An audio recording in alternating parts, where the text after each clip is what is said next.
Hello everybody, this is Count Cristo and welcome back to my comprehensive tutorial for Hearts of Iron 4. Today we're going to talk about building, deploying and then positioning your armed forces, specifically your land armed forces. This is the army overview up here in the top right, and we're currently on the main map mode. The shortcuts for those respectively is O for the army map mode, although I usually just find myself clicking up here, and F1 for the default map mode.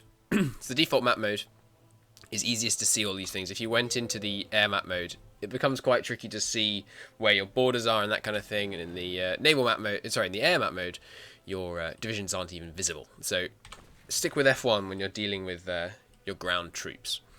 Now, the first thing we're going to do is design a division. A division is one of these things you see here on the map. This here is the 9th Infantry Division. We're going to design one of these. Decide what wants to go in it, and then I'll show you how to train them. Now, to design infantry divisions, you go to Recruit and Deploy, shortcut key U, and then you, this is your division template designer area. So we're going to build a template, and then you train units of that template. So let's take a look at the infantry division that Germany starts with. Now, there's lots of numbers on here. You don't need to worry about these too much. What you want to generally do is just find a template that works, or in this case, be told one by your good friend Cristo, and then you use it, basically. And the templates that I tell you about are going to have some pretty good numbers. Once you get better at the game, obviously, you can look into trying to improve it. Now, there are a couple of stats over here you do need to worry about and make sure you have right. First off, combat width. As that tooltip explains to you, combat width is how many units you can have in one battle. Combat width is always going to be in multiples of 20. There are some tactics which can make it not a multiple of 20. Don't worry about that. Almost all the time, combat width is going to be a multiple of 20. The way it determines combat width is if you're attacking from one direction. So we have one unit here, attacking one unit here. There's going to be 80 combat width of it, so 4 times 20. If you're attacking from here and here, there's going to be 100 combat width, 5 times 20. Now, why is it important that it's going to be a multiple of 20? That means you want your divisions to have a combat width of 20. The reason that is because if you exceed the combat width, then you get penalties to your attack and defense and all the other stats. You get debuffs if you go over the combat width. If you're lower than the combat width, you're not deploying as many men as you can. So let's say we stuck with the standard. They all start with, or at least typically, they start with 9 infantry, 18 combat width. Which is very strange to me, because there's no reason you'd want an 18 combat width division. So, if you had 18 combat width, then you had an 80 combat width battle, you'd only be able to deploy 4 divisions, and then there would be a gap, as it were, of 8 combat width from your 4 to lower than 20s. Does that make sense? It's a really convoluted way of explaining it. Basically, have 20 combat width. The only time that gets a bit more confusing is if you have a field marshal, like our glorious Gerd von Rundstedt here, who has a modifier called Offensive Doctrine. This is a trait which you learn by winning attacks. I'm going to go into traits in detail in a future episode. Don't worry about them too much now. Just know that most of the time, in most games, you will have a field marshal that has this trait. Now, the astute amongst you will already have noticed, if you have minus 10 combat width, that means if you deploy a whole bunch, or 10% combat width, sorry, if you deploy a whole bunch of 20 width divisions, they're going to act like 18 width divisions. So if you have a field marshal, the field marshal being one of the types of generals, don't worry, again, we'll go into that in a moment, that has this minus 10% combat width thing from Offensive Doctrine, you're going to want to build 22 combat width divisions. If you're playing along with me as Germany, you already have this gentleman, and as you'll see in a moment, he is going to be leading our entire army, so we are going to use 22 combat width divisions. This is the simplest 20 combat width division in the combat section that you can think of. It has, 11 brigades of artillery. This whole thing is called a division. Each of these is called a brigade. So we have 11 brigades of infantry, and let's just lay it out so it's slightly simpler to see what we've got. Sorry, I should explain exactly how you do this. So to add something else, and add a new brigade, what you do is you pick a row to put it in, and rows can only hold one type. So this row has to be all infantry battalions. If we put some cavalry in this row can now only contain mobile units. Let's remove him. And if you had an armoured one in here, like a light tank, this can now only have armoured units in it. I hope that makes sense. So each column has to be the same. Rows don't matter at all. There's no connection between things that are next to each other. Where things are in this screen don't matter. So if I do this, take one infantry from here and put him here, that makes absolutely no difference. Now, the reason I organise it like this is just because it's slightly easier to see. And it's better than if we spread it out like this. If we did this, then we'd have no options to put anything but infantry in all these columns, which would be not a good thing. So we're going to keep it like this. And the way you add things is very simple. You click to add on the tile that you want it to go in, and then you click on the category, infantry, mobile, or armoured, and then you click on the thing you want to add. In this, for the sake of this, we're just going to be dealing with infantry and artillery, pretty much. I'll look at tank divisions in a second.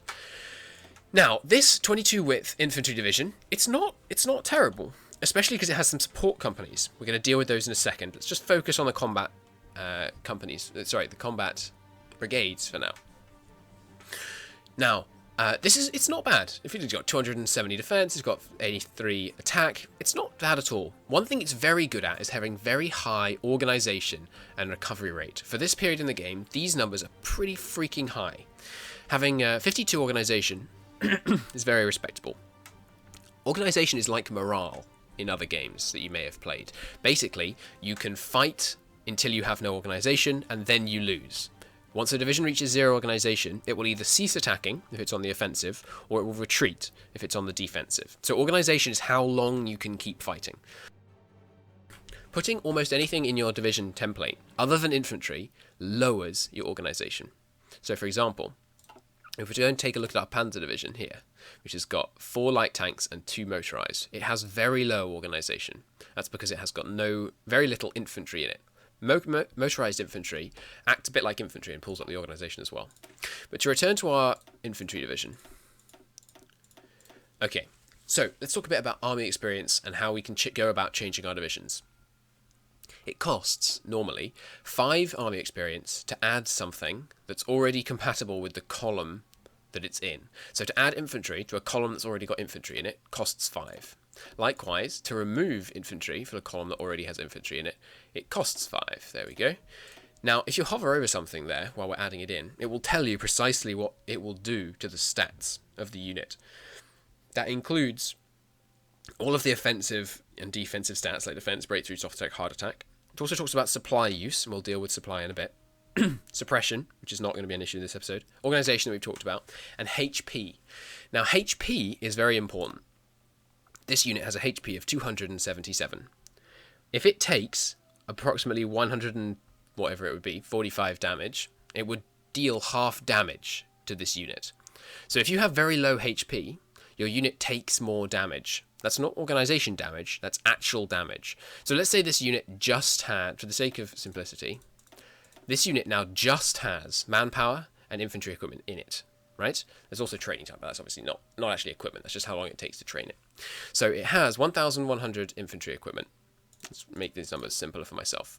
Has 10,000 manpower, 1,000 infantry equipment, and 250 HP.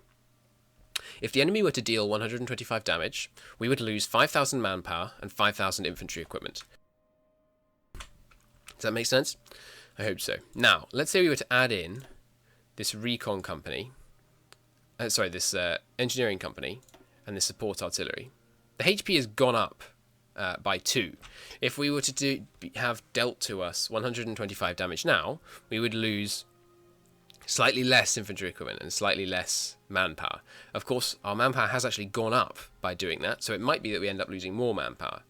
High HP generally means you take less damage. That's what HP does. Now, this, as I was saying, is pretty good. Mostly only good for the defensive, because its breakthrough is very low. Let's talk a moment about some of these stats. So, defense is how well your unit avoids damage when it's being attacked. Breakthrough is how well your unit avoids damage when it's attacking. So only one of these stats will be active at any one time. Soft and hard attack are just how much they deal damage, and we'll deal with the difference between soft and hardness when we look at our armoured divisions. Now, this is pretty good. To make it better, what we're going to do is remove some of these infantry, and instead add in some artillery. We're going to put 2 artillery and 8. How many of this? 5, 6, 7, 8. Yeah, 8 infantry, 2 artillery. This is a very standard division to use. Let's just do it from the start so that we can see the number changes nicely. So, compared to the... No, not 3.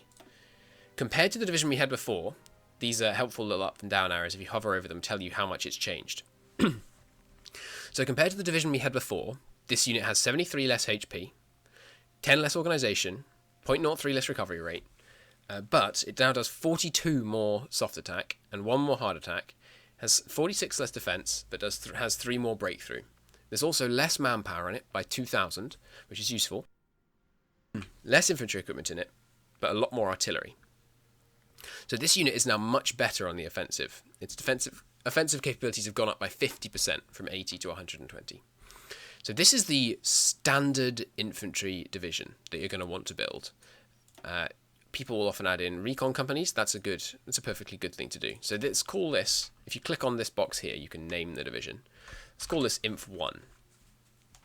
This thing here controls whether or not you want it to be prioritized for reinforcement or deprioritized for reinforcement. So as your division is engaged in combat or suffers attrition, it's going to lose equipment. As your unit loses equipment, you're going to need to send it more stuff. Let's say you don't have enough stuff to reinforce all your divisions. If you set it to high priority, this division will be reinforced before any divisions that have it on default, and likewise default divisions will be reinforced before any divisions that have it on reserves. Generally, you don't want to use elite on your infantry divisions. They're very standard divisions. Just keep them on default. Tanks, you might well want to put on elite, because you want your tanks to be your best troops. They want to be fully reinforced. Ideally, you want all your troops reinforced all of the time, but we'll talk about that more when we get into logistics. So, this is your standard infantry template. 8-2, if you have a field marshal with the offensive doctrine. If not, all you do is take out 1 infantry. 8 and 2, that is what you want to build. Right, to finish building it, we've given it a name, we've said it's reinforcement, we've put all of the brigades we want in here, you hit this save button. That cost us 25 army experience. Let's talk a little bit about support companies. Support artillery is very much like, so the main difference between support artillery and support companies and brigades in here is that these do not increase combat width. We can add in some anti-air, and obviously lots of our stats change, but we do not get any more combat width. Interesting that anti-air increases piercing by so much. That's really weird. We'll talk about piercing when we build our tank division. Okay. Now, so they improve stats, but they don't increase combat width, which means support companies are very strong because they are essentially free in terms of combat width. You can make it higher quality without making it larger. These are the standard 3 that you're going to want to use. These 2 at least you're probably going to always want to use. The engineering company, as I hover over it here, will show you, makes your attack and defense much better when you're on forts, going across rivers, and amphibious, which means when you're doing naval invasions, attacking or defending in forest, hills, jungle, marsh. Basically, engineer companies help mitigate lots of these adjusters. So, as you can see, this unit, when attacking into jungle, suffers a 5% attack penalty. If we didn't have the engineering company, we would suffer... Hang on, let me see. Do I have to save it? Ah, no, sorry. Do they just help with jungle defense? Yeah, it's only defense they actually changed. So 25% with it, 0% without it. Let's check another one. So, mountain. We have 0 attack, 0 defense benefits in mountains. I don't know if they actually help with mountains. No, they don't. Let's use the one that they're usually used for, which is rivers. Rivers is where they really come into shine. So currently, these guys suffer a 4% attack penalty and a 6% movement buff when going across rivers. With the engineering company, it's a 31% movement buff and a 25% defense bonus if you're defending someone else who's coming across a river. So engineer companies are very useful. They help you move on tough terrain, and they help you mostly with defense, but also a bit with offense in some cases in tough terrain. Recon companies give you something called, reconnaissance. Now, reconnaissance helps you with combat tactics, which I dare say, no one else understands how they work. Combat tactics are not fully understood. What the recon company also does, however, is gives you plus 10 movements in pretty much all circumstances. I think that might actually be all circumstances, in fact, which is very useful. They also increase your defense and breakthrough, as you can see. So considering they really don't hurt your stats much, except for a slight damage to your organization, I would say recon companies are pretty much worth using. Artillery, again, it's basically just helps with in the same way that normal artillery does. So more soft attack, more defense, that kind of thing. So this is our basic Inf1 division. Let's save that. Now, before we go on to actually building these Inf divisions, let's take a look at our tanks. Now, tanks, the thing when we're building a tank division is you have to balance tanks to motorized or mobile companies. Now, the thing about putting in more motorized is, as we put in more motorized, various of our stats will go down. Importantly, armor and hardness. Now, hardness is where these hard and soft attacks come into play. So, if a division has 100% hardness, this bar, orange bar, would be all the way over here, and if you hover over it, it'll tell you the number. If it was 100% hard, it would only take damage from the enemy's hard attack. In this case, since it has 45% hardness, it takes 55% of the damage from the enemy's soft attack, and 45% of the damage from the enemy's hard attack. So if you're entirely hard, then you only take hard attack damage. Hard attack is 99.9% of the time going to be much lower than soft attack, which means that a division which is high in armor, so if we were to do this, make it all light tanks, it's now 80% hard, which means it takes a hugely smaller amount of damage because it's taking very little damage from this soft attack. However, note that its organization is now 10. This is a useless division. This division would crumble in any kind of combat scenario. It also has 20 HP. Remember that our infantry division has 200 HP. So if this infantry division took 20 damage, we'd lose a piddling amount of manpower and equipment. If this weird panzer division that we've just built, with all these light tanks in it, took 20 damage, you would lose 480 light tanks. That's a lot, as we'll see more, as you'll come to know. That's a lot of tanks, and we do not want to lose that many. Okay, so a more balanced one. You want to balance columns of tanks with columns of mobile infantry. So let's do that. So we're going to put some motorized in here. Use motorized rather than cavalry, by the way. They're just better, generally speaking, almost always. So there we go. Now that's a 22 combat width tank division. Same companies, although if we can invent them later on, we would like to add in something called maintenance companies. Maintenance companies increase the reliability of the equipment in a division. What your reliability is the likelihood of your equipment suffering from attrition and breaking down, basically. If you have very high reliability, then your tanks will break down less often. If you have low reliability, they'll break down a lot. A tank that breaks down suffers exactly the same way as a tank that just gets destroyed. So trying to have high reliability on tank divisions is good, especially because you can do something called variance with tanks. We'll look into that in just a moment. Now let's look at some of these stats for the armor division. I'm going to save this, and we will make it elite. Don't worry about that pop-up. I'll deal with that in just a second. Or probably actually in a future episode, but we will deal with it. Now, some of these stats. Note that it has hugely higher breakthroughs than our infantry division. 280 compared to 45. So this template, let's say it's 50 and 300, just for easy numbers. This template takes 6 times less damage on the offense. It only has 28 organization, which is about 22 lower than the infantry, so that's quite a bit worse. The HP is 60 lower, which is not terrible. Soft attack is approximately the same, but it's this breakthrough that's amazing. That's what's really, really good about tank divisions. Breakthrough and armor. Now, if your armor is higher than the enemy's piercing, you take half damage and deal double damage. That's incredibly powerful. If they can't pierce your armor, you're probably going to carry the day, basically. 8 armor is not very high. As you'll note, this unit has 21 piercing, but our standard infantry division, and this is likely what your enemy's going to be using as their standard infantry division, only has 4.5 piercing. That means that a light tank division of this nature will not be pierced by a standard enemy infantry division. If they build anti-tank guns, that might well ramp up their piercing, but generally speaking, this is what's going to be deployed against you. If your enemy knows you're going tanks, they may well build anti-tank. Have we invented anti-tank? No, so I can't show you that here. They could also do something weird, like put support anti-air in, which for some reason bumps your piercing like mental. This division, like this, would pierce our tanks, and we wouldn't get the armor bonus. But even so, even if they were to pierce us, they have 14 hard attack to our 283 breakthrough. So 48% of the damage taken by this, of the soft attack damage coming at this division, does nothing. And they only have 17% soft attack. So for 48% of this division, they're only going to have 17 hard attack coming at... Sorry, was it 17? 14? 14 hard attack actually coming at them. So this is a good division to use in the early game. Some people, myself included, tend to wait until you can invent medium tanks. Medium tanks are the next tier up from these light tanks. Generally this, though, especially in AI games, this tank division will serve you very well.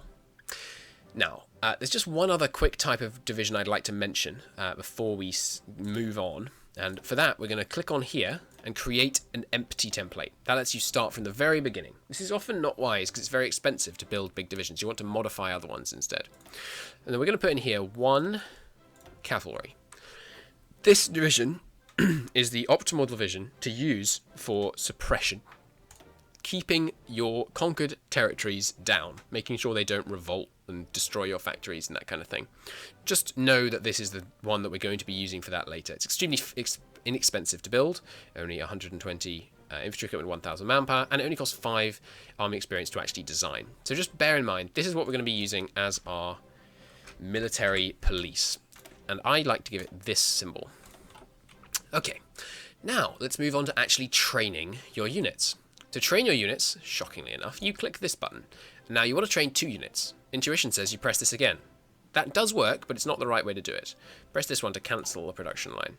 Training units, incidentally, in case it isn't obvious, is to get your units from your manpower pool and your pool of equipment out onto the field.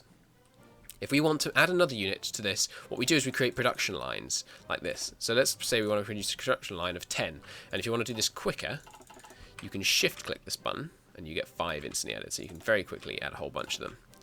So let's start with 10 divisions training. So now these bars represent how much equipment they have of the total amount necessary to train this division. And so that we don't have to wait to produce some more equipment, what I'm going to do is a bit controversial. I'm going to delete my entire army, apart from 1 guy. So we're just going to go here and disband all of our divisions. We're not going to be in combat anytime soon, so it's not too much of a problem. Doing that is generally not a good idea as Germany, because as Germany, you're angling to take over Austria and Czechoslovakia, and the focuses required to do that require you to have a certain amount of manpower in the field. So generally you don't want to do that, but it's just for the purposes of demonstration. So now we're training these divisions.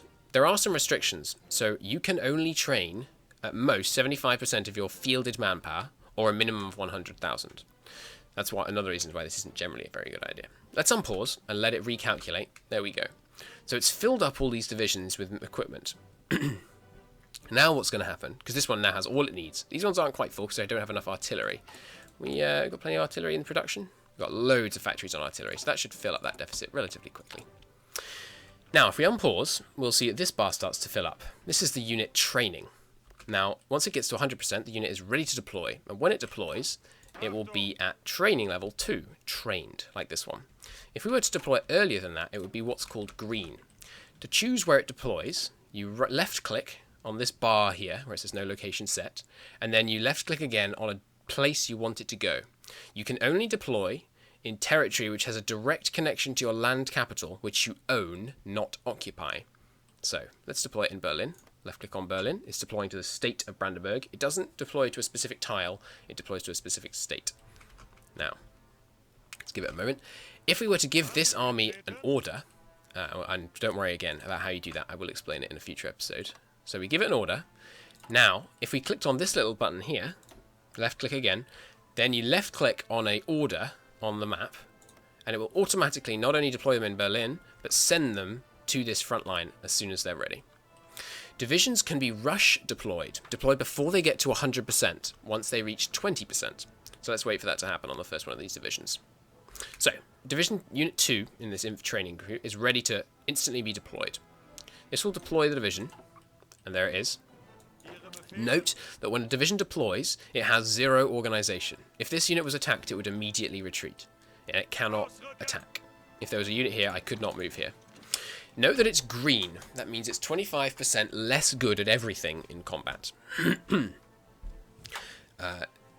Is it everything? I don't know if it applies to things like armour. But for most things, it's 25% less good. Soft attack, hard attack, defense, that kind of thing. 25% less good because we did it early. Note that it is 20% of the way towards becoming trained because we deployed it at 20% training level. If we deploy at 25, it would be 25% of the way, and so on. The reason you don't want to deploy guys early is because while they're gaining experience here, that's free. You're not losing equipment. There is a way to increase his training level here without him being in combat. The way you do that is you click this button here, start to exercise the army. What they do now is they all do push-ups and star jumps. Where's the other guy? He's down here. They're currently resting. They're resting before they've even begun doing their star jumps. Now, note that from those 2 people experiencing, we're getting 0.01 army experience daily. Not very good. And also, if we wait just a sec, he's just going to go to the front line before he starts doing his exercises. They're suffering attrition. So, there is a 5% chance that the infantry equipment breaks, a 0.4% chance the support equipment breaks, and a 1.1 chance that the 10.5 centimetre artillery piece breaks.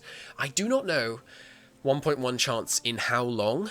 I suspect it's a day, but that seems extraordinarily high. I guess that's the chance for just 1 piece breaking per day, which is then not very high because there's thousands of those things in these divisions. Anyhow, as he experiences, if we hover over here, we will note that he is gaining 2.47 experience per day from this training.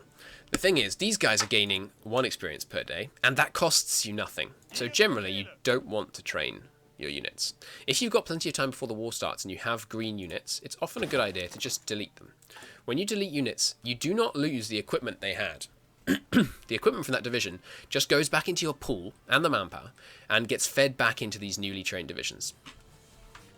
Now let's wait a while these train. Note, by the way, that Panzer divisions, if we just cancel a couple of these so that we have actually room to train some more guys, Panzer divisions take longer.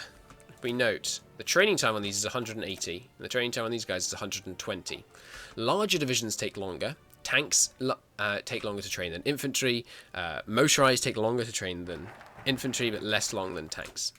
We're not going to worry about the German focus tree right now. I'm just going to keep doing that in the background while we talk about other stuff. So note that, yeah, these are training a lot slower than these guys. These guys are training pretty darn quick.